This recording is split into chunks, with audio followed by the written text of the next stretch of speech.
Hello everyone, स्वागत है आपका आपके अपने YouTube channel only Hindi classes में। फ्रेंड्स, मेरा नाम है नीतू सिंह और आज हम बात करने वाले हैं ब्राह्म चिन्ह। हम ब्राह्म चिन्हों को समझते हैं विस्तार से। और मैं बता दूं आपको, कई बुक में तो 12 ब्राह्म चिन्ह दिए हुए हैं और किसी बुक में 13 ब्राह्म चिन्ह दिए हुए हैं, मगर हम यहाँ बात करने वाले हैं 20 ब्राह्म चिन्हों के बारे में, जो विस्तार से आपको कोई भी पॉइंट छूटेगा ना, विस्तार से पढ़ाया जाएगा। विराम का सामान्य अर्थ है गति में अवरोध अथवा विश्राम। भाषा में इसका बहुत महत्व है। यदि हम धारा प्रवाह रूप से लगातार शब्दों को बोलते रहेंगे तो शब्दों का संप्रेषण तो होगा, परंतु भावों में स्पष्टता न होने के कारण उनके द्वारा की गई बातों का सही अर्थ समझना मुश्किल होगा।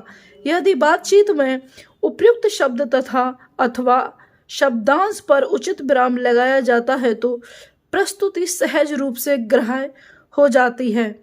लिखित रूप में भाषा की इस रुकावट अथवा उतार चढ़ाव को व्यक्त करने के लिए विभिन्न चिन्हों का सहारा लेना पड़ता है। इस प्रकार किसी भी भाषा को बोलते अथवा पढ़ते समय भावों को स्पष्ट करने के लिए वाक्यों के बीच बीच में तथा अंत में थोड़ा रुकना पड़ता है। इस रुकावट का संकेत देने वाले लिखित चिन्ह विराम चिन्ह कहलाते हैं। ये तो इसकी व्याख्या हो गई है। जैसे पहला पॉइंट है, बाहर पल्लवी खड़ी है, सामान्य सूचना देने का भाव है। और दूसरा पॉइंट है से बाहर पल्लवी खड़ी है, तो यहाँ चिन्हों से पता चल रहा है बाहर पल्लवी खड़ी है, ये विस्मयोदि जैसे आश्चर्य व खुशी का भाव है, बाहर पल्लवी खड़ी है। और तीसरा पॉइंट है यहाँ पर बाहर पल्लवी खड़ी है, तो यहाँ चिन्हों से ये हमें पता चल रहा है प्रश्न पूछने का भाव है कि बाहर पल्लवी खड़ी है। उपर्युक्त तीनों वाक्यों में समान शब्दों का प्रयोग किया गया है, परंतु उनके अंत में प्रयुक्त विराम चिन्हों के कारण उनके द्वारा अलग अलग भावों को व्यक्त करने का बोध हो रहा है। यहां पर पहला पॉइंट, आप चुप रहो मत कहो, और यहां पर है अब चुप रहो मत कहो। यहां पर है अब चुप रहो मत कहो, तो यहां देख रहे हो अलग ही अलग है। अब चुप रहो मत कहो, यहां पर अब चुप रहो मत कहो, कहने में ही इसका अलग अर्थ दिखाई दे रहा है। उपरोक्त वाक्य में प्रयुक्त अल्प विराम चिन्ह का स्थान परिवर्तित होने के कारण उनके अर्थ बदल गए हैं। पहले वाक्य में चुप रहने के लिए कहा गया है, जबकि दूसरे वाक्य में चुप रहने के लिए मना किया गया है। अतः स्पष्ट है कि विराम चिन्ह भाषा को स्पष्ट और अर्थपूर्ण बनाते हैं और हिंदी भाषा में प्रयुक्त होने वाले प्रमुख विराम चिन्ह इस प्रकार हैं। तो इसमें भी पूरे विराम चिन्ह नहीं दिए हुए हैं।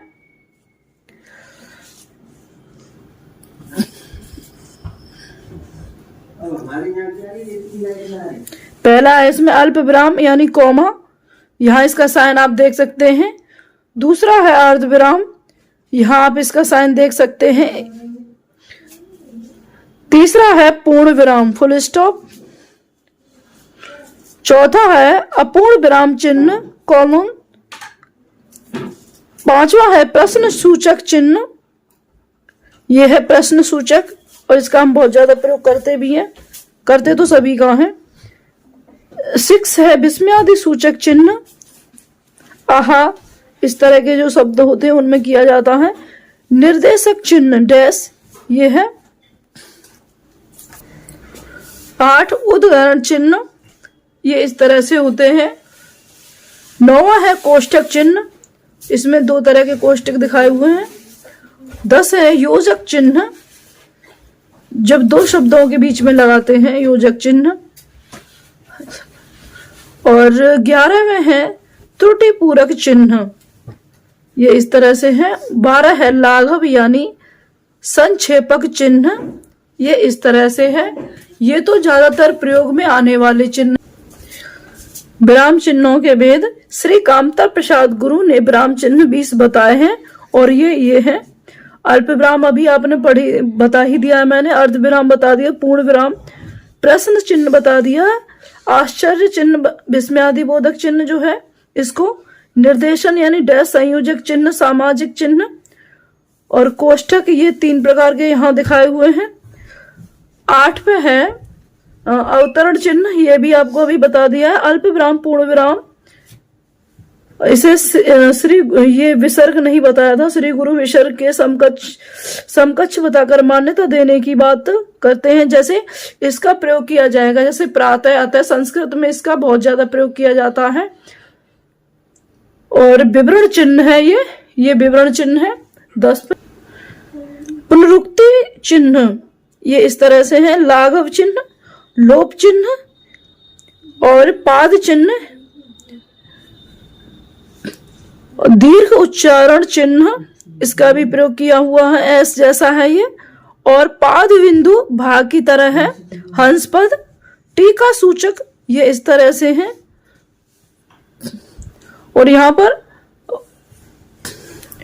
19 तुल्यता सूचक, जैसे काला सफेद के बीच में लगाया जाता है, इसको समाप्ति सूचक, जब कोई टॉपिक समाप्त हो जाता है और लास्ट में हम इसको लगा देते हैं।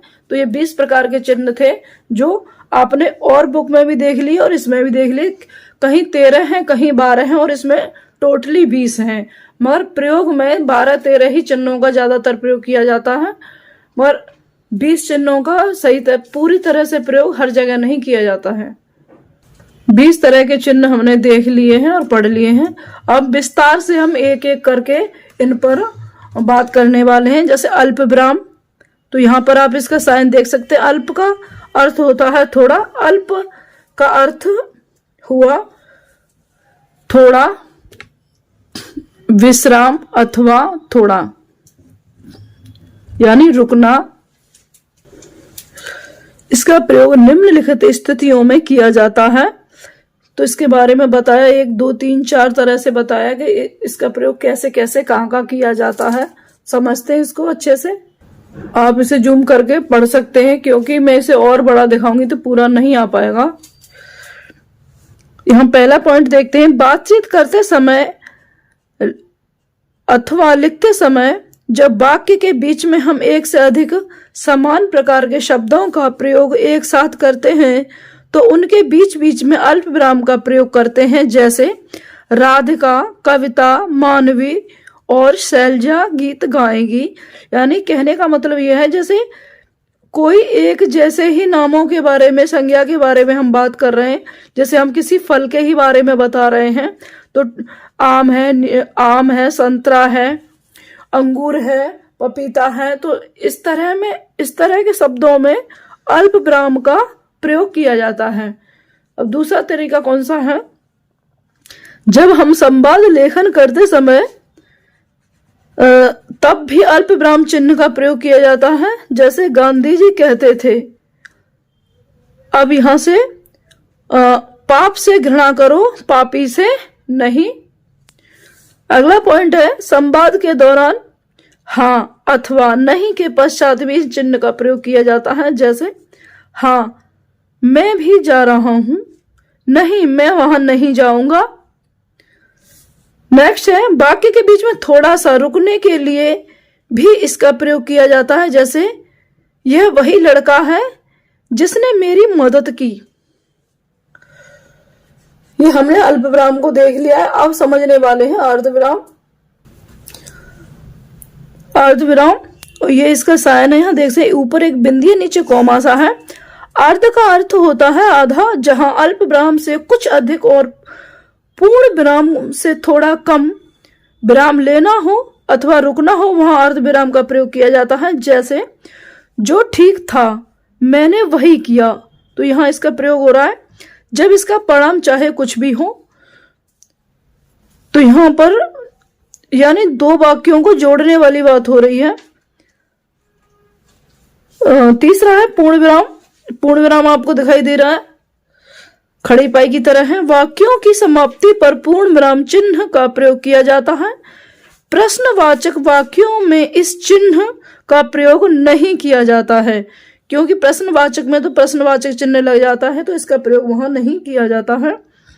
तो इसका पहला उदाहरण है, बाहर गुनगुनी धूप खिली है। गुनगुनी यानी हल्की हल्की। दूसरा पॉइंट है, मैं आपका बहुत सम्मान करता हूं। तो ये पूर्ण विराम हो चुका है, यानी पूरा वाक्य खत्म हो गया, उसमें और कोई गुंजाइश नहीं है, इसलिए उसको हम पूर्ण विराम कहते हैं। चौथा है अपूर्ण विराम चिन्ह, विवरण चिन्ह कहते हैं, और इसका साइन है इस तरह से, जहां वाक्य पूरा नहीं होता तथा किसी वस्तु अथवा विषय के बारे में बताया जाता है, वहां अपूर्ण विराम चिन्ह का प्रयोग किया जाता है। जैसे जीवन के दो अटल सत्य हैं, जन्म और मृत्यु। ये यहां पर हो गया जन्म और मृत्यु। प्रश्न सूचक चिन्ह, अगला है प्रश्न सूचक चिन्ह, ये इसका साइन है। बातचीत के दौरान जब किसी से कोई बात पूछी जाती है अथवा कोई प्रश्न किया जाता है, तब वाक्य के अंत में प्रश्न सूचक चिन्ह का प्रयोग किया जाता है। जैसे पहला पॉइंट है, क्या आप मेरे साथ चलेंगे? अब जवाब दूसरा देगा, जाएगा कि नहीं जाएगा, तो वहां पर प्रश्नवाचक चिन्ह लग गया। अगला पॉइंट है, वे कहाँ जा रहे हैं? तो इसमें भी वो दूसरा ही जवाब देगा, वे कहाँ जा रहे हैं, तो यहां पर भी क्वेश्चन मार्क आएगा। नेक्स्ट है 6, विस्मयादि सूचक चिन्ह, ऊपर से सीधा खड़ी पाई जैसे और नीचे बिंदी है। खुशी, आश्चर्य, घृणा, दुख, करुणा, दया आदि भावों को प्रकट करने के लिए इस चिन्ह का प्रयोग किया जाता है। जैसे अरे तुम कल कब आए, आश्चर्य हो गया उसे, है ना। सेकंड है छी, तुम्हारे कपड़े कितने गंदे हैं, यानी घृणा को दिखा रहा है यहां पर। और जैसे जब कोई पास हो जाता है, अरे वाह कितने अच्छे नंबर आए तुम्हारे, तो ये खुशी के हैं, एकदम आश्चर्य से। तो यहां पर विस्मयादि सूचक चिन्ह का प्रयोग किया जाता है। अरे वाह, हाय, इस तरह के चिन्हों में, इस तरह के शब्दों में इस चिन्ह का प्रयोग किया जाता है। निर्देशक चिन्ह डैश की तरह है। कोई भी निर्देशक अथवा सूचना देने वाले वाक्य के बाद निर्देशक चिन्ह का प्रयोग किया जाता है। जैसे किसी एक विषय पर निबंध लिखो, निबंध लिखो जैसे आदेश दे देते हैं। मेरा प्रिय मित्र अथवा मेरा भारत महान। निर्देशक चिन्ह का प्रयोग संवाद लेखन अथवा किसी के द्वारा कहे गए शब्द तथा निर्देश को स्पष्ट करने के लिए किया जाता है। जैसे अध्यापिका ने कहा, अपने उच्चारण को ठीक करो। अगला पॉइंट है उद्धरण चिन्ह। यह यहां आप चिन्ह देख सकते हैं इस तरह से, 4 हैं इसमें, और इसमें कितने हैं, 1 2 3 4 5 6 7। उद्धरण चिन्ह 2 प्रकार के होते हैं। इकहरे उद्धरण चिन्ह, इकहरे, और दोहरे उद्धरण चिन्ह। इकहरे उद्धरण चिन्ह का प्रयोग किसी विशेष व्यक्ति के उपनाम, पुस्तक, ग्रंथ, कविता के नाम आदि को प्रकट करने के लिए किया जाता है। जैसे मैथिली शरण गुप्त। सेकंड है प्रस्तुत पंक्तियां मेरा नया बचपन कविता से ली गई हैं। तो यहां पर इस चिन्ह का प्रयोग किया गया है। किसी के कथन या वाक्य को उसी रूप में प्रस्तुत करते समय दोहरे उद्धरण चिन्ह का प्रयोग किया जाता है। अर्थात जब किसी के द्वारा कही हुई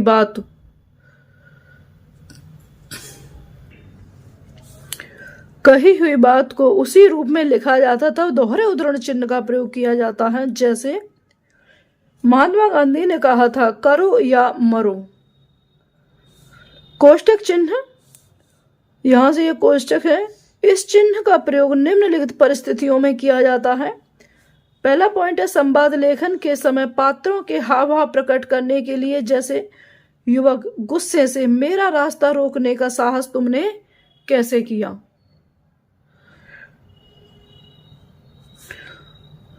दूसरा है क्रम संख्या दर्शाने के लिए, जैसे क ख ग घ।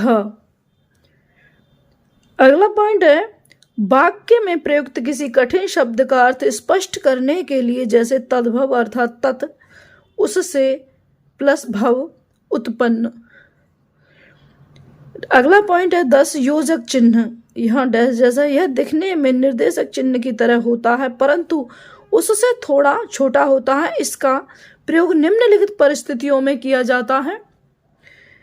इस चिन्ह का प्रयोग सामासिक पदों व पुनरुक्ति युग्मों के मध्य किया जाता है, जैसे रात दिन, माता पिता और उठते उठते।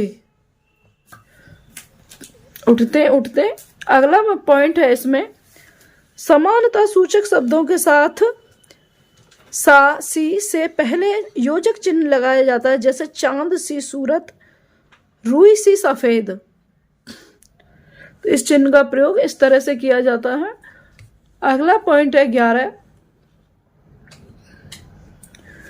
त्रुटि पूरक या हंसपद चिन्ह।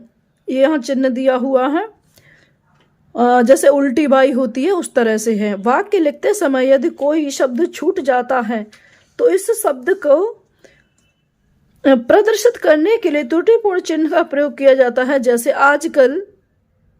अब यहाँ त्रुटि हो गई है तो कहाँ रहते हो, आजकल तुम कहाँ रहते हो, तो ये इसका दिखाया गया है। अगला पॉइंट है 12 लाघव चिन्ह। जब किसी बड़े शब्द तथा प्रसिद्ध शब्द को संक्षेप में लिखा जाता है तब लिखने के लिए उस शब्द का पहला अक्षर लिखकर उसके आगे शून्य लगा देते हैं। यह शून्य ही लाघव चिन्ह कहलाता है। जैसे प्रोफेसर लिखते हैं तो सिर्फ प्रो बना देते हैं, पंडित लिखते हैं तो सिर्फ प बना के बिंदी, और यहाँ कृपया पन्ना पलटिए, इसका खूब प्रयोग होता है। यहाँ पर क्र और ये बिंदी बना दी, प और फिर उ, इस तरह से इसका प्रयोग होता है। और डॉक्टर लिखने के लिए भी। 13 है विवरण चिन्ह। ये मैंने अपने हाथ से स्वयं 20 चिन्हों को यहाँ पर नोट किया हुआ है। विवरण चिन्ह इसे मैं क्वेश्चन आंसर के माध्यम से और अच्छे से क्लियर करने वाली हूँ, तो यहाँ आप सिर्फ ऐसे ही इसको पढ़ सकते हैं। भाग की तरह होता है विवरण चिन्ह।